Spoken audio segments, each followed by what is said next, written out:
Mga minamahal na kapatid, muli, sa pangalan ni Father Job Calaracalemes at ang ating mga naglilingkod sa simbahan, kayo ay taus-puso at masaya naming binabati ng maligayang Pasko ng muling pagkabuhay. Pwede po pang pakibati natin ang mga katabi natin, maligayang Pasko ng muling pagkabuhay.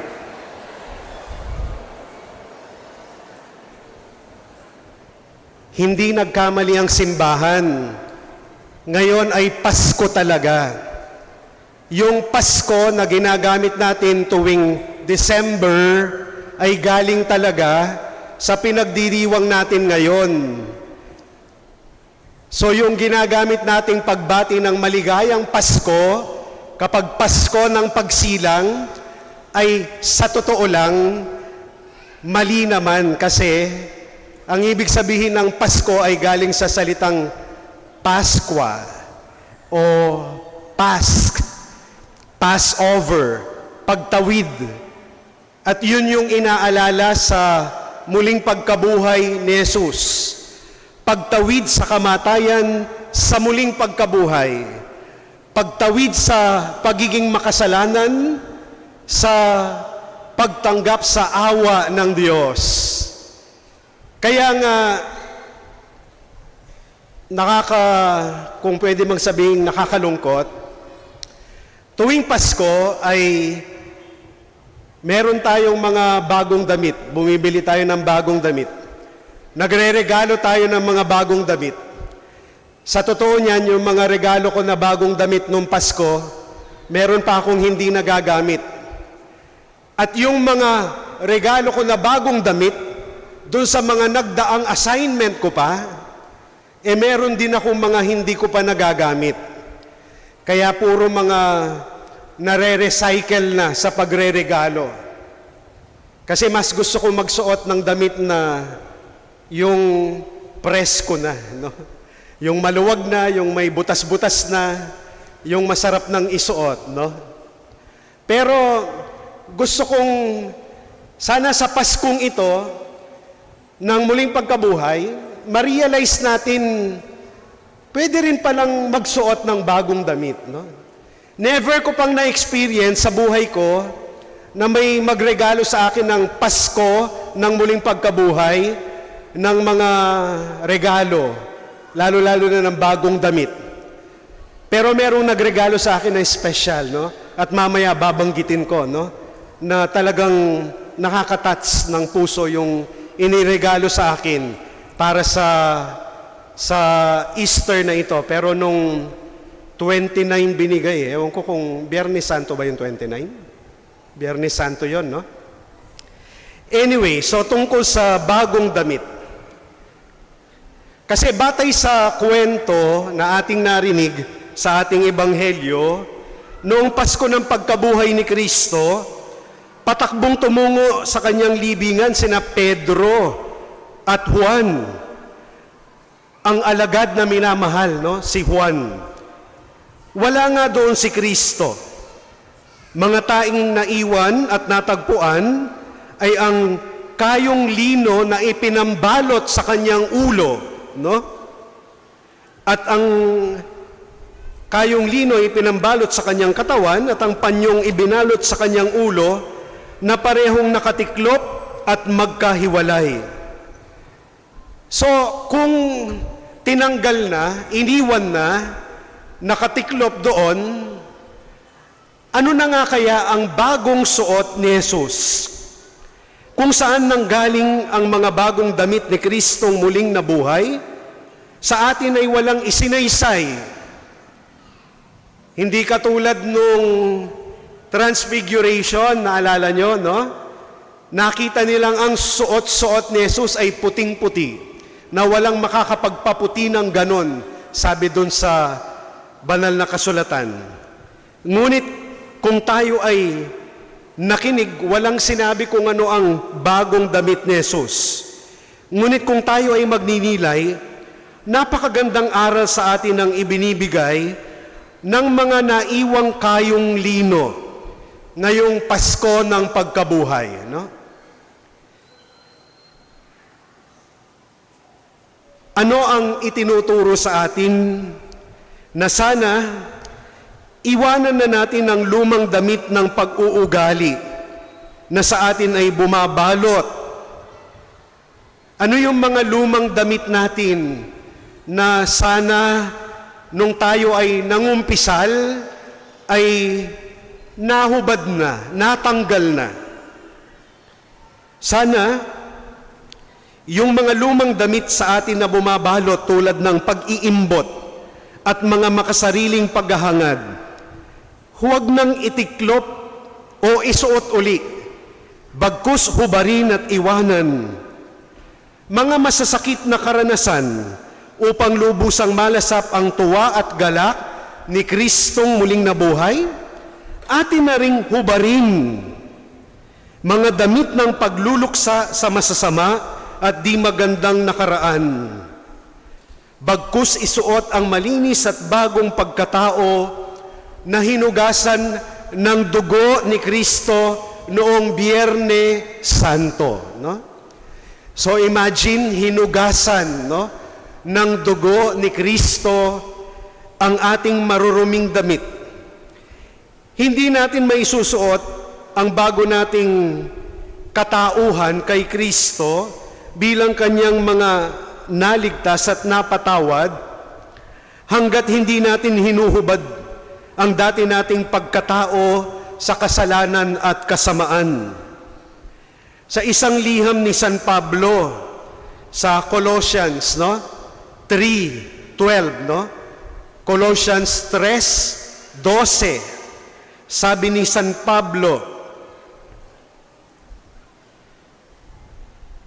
ating mapapanaligan ang mga aral niya tungkol sa dapat nating kasuotan. Ang pagiging mahabagin, maganda ang kalooban, mapagpakumbaba, mabait at matiisin, higit sa lahat maibigin.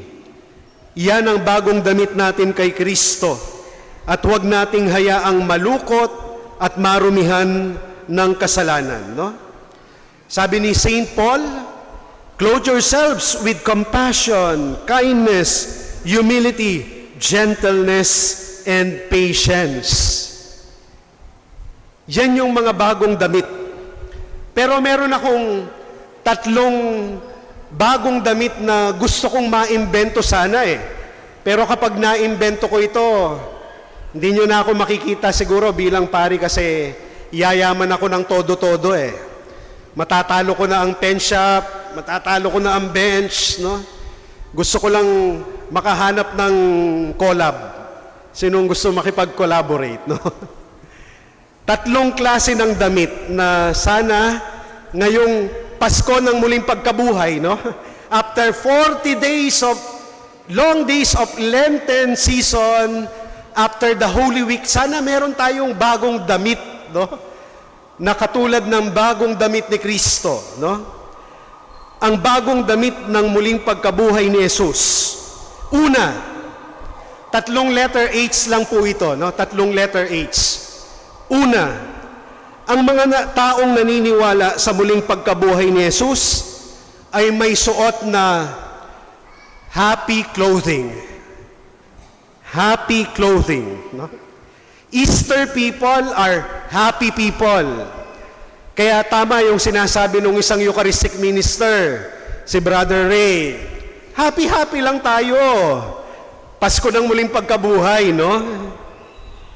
Kahit ano ang pinagdaraanan, kapag suot mo yung happy clothing na ito gusto ko talaga sanang maimbento yung kahit ano yung pinagdaraanan mo, pag sinuot mo, parang mapapasmile ka Kahit ano yung sitwasyon, kahit ano ang pinagdaraanan, sapagkat alam mong ang Diyos ay Diyos na muling nabuhay.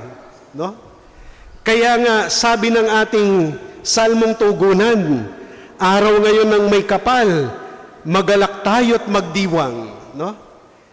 So, sana katulad ng suot ni Kristo, I would like to believe the first thing that Jesus did when He showed Himself, ay yung kanyang ngiti at saya sa kanyang mga alagad na punong-puno ng takot, ng lungkot, no? So, yun sana, no? Wag nating kakalimutang isuot ang ating happy clothing, no?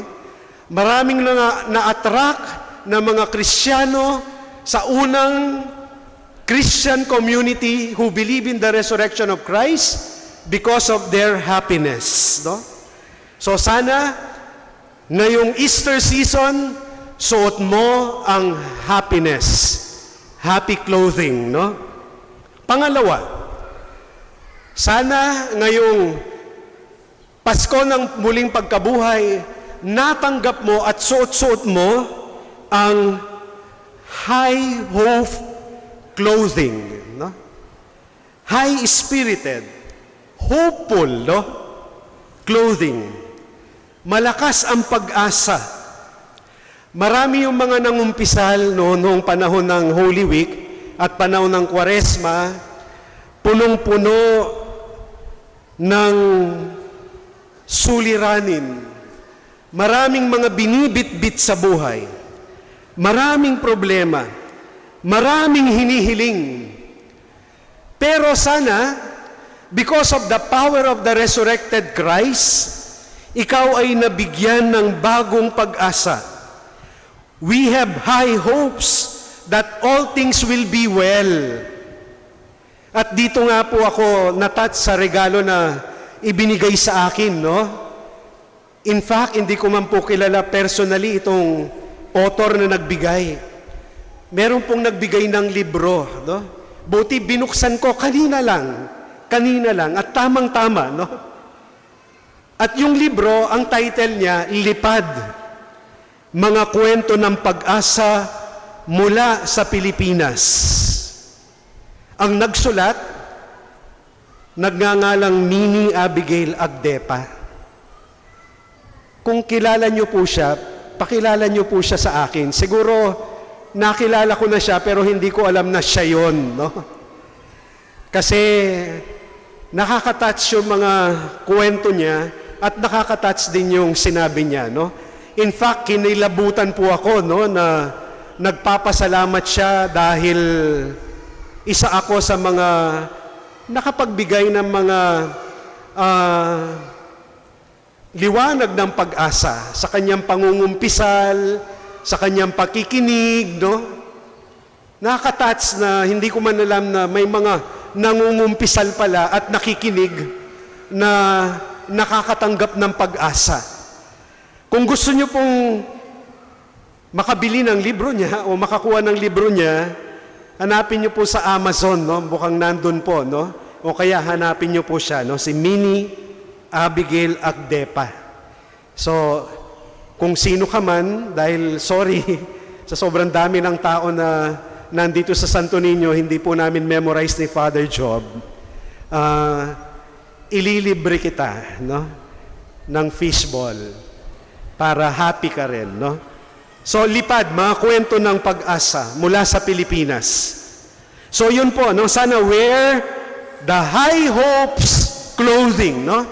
Isuot natin ang power, no, ng muling pagkabuhay ni Jesus na may pag-asa, that all things will be well.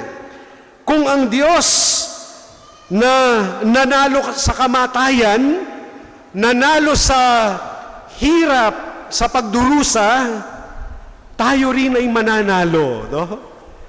Magkaroon ng pag-asa.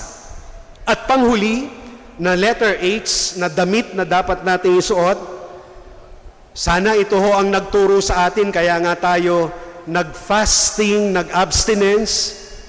Bakit? Kasi kailangan nating magsuot ng t-shirt o wear a healthful clothing.